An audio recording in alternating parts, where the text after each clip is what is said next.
Okay, I'd like to ask with the obvious question. Everybody must ask you this, but what is enlightenment? I mean, most people are seeking a mystical experience, but it's not that, is it? It's not an experience, you say. No. What no. actually is it? It's the end of seeking experiences. It's the end of seeking anything. It's you realise that it's not this thing that you get. It's letting go of wanting anything, letting go every moment of wanting anything. You mentioned something today in your meditation about letting go of your life every moment, completely, like every aspect of your life. I felt that really strongly today. It was like every moment I was letting go of my whole life. There was no memory, no time, no space, no anything. It's really hard to describe, but it's just like this incredibly deep letting go of myself every moment. Realising that it's not really my life anymore. It's not my anything anymore. It's just what's happening, and there's no resistance to what's happening.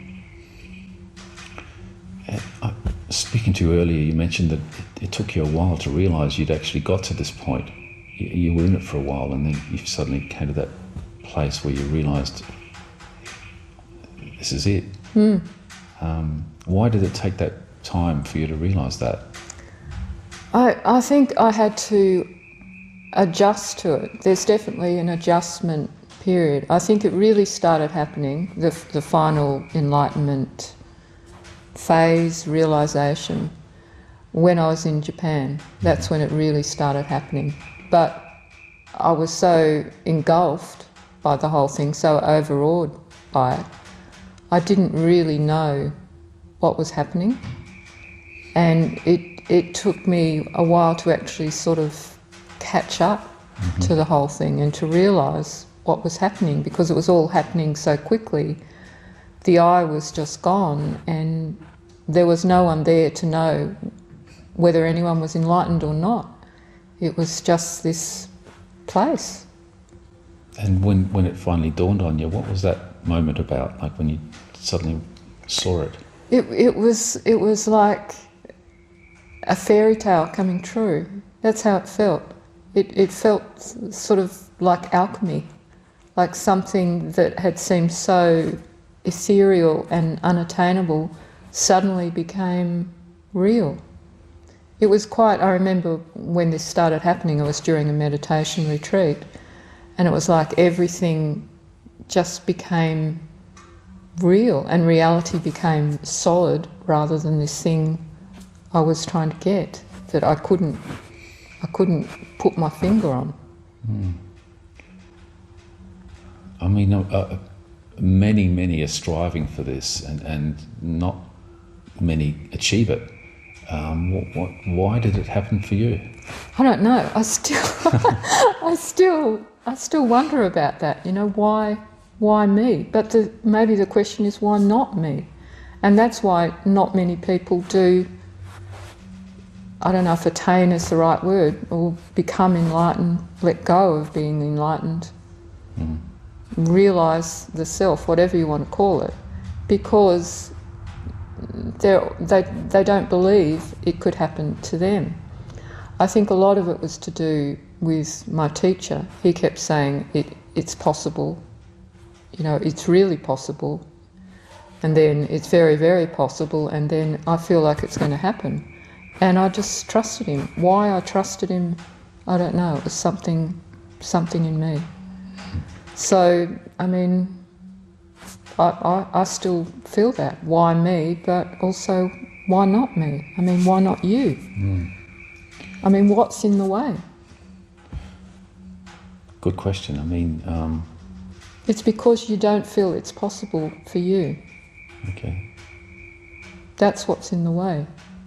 So you're saying that if you totally believe it 100%, it's just inevitable? Well, it's not even a matter of believing, it's a matter of trust. I trusted my teacher. Right. I trusted what he said. he gave me detailed guidance on what to do. And I know a lot of people feel that there's not a path and there's no effort needs to be made, but he gave me specific instructions on my meditation practice. And I could see it was working. You know, there was a definite progression of, or a deepening of consciousness, of my awareness. And I could see it, it was obvious.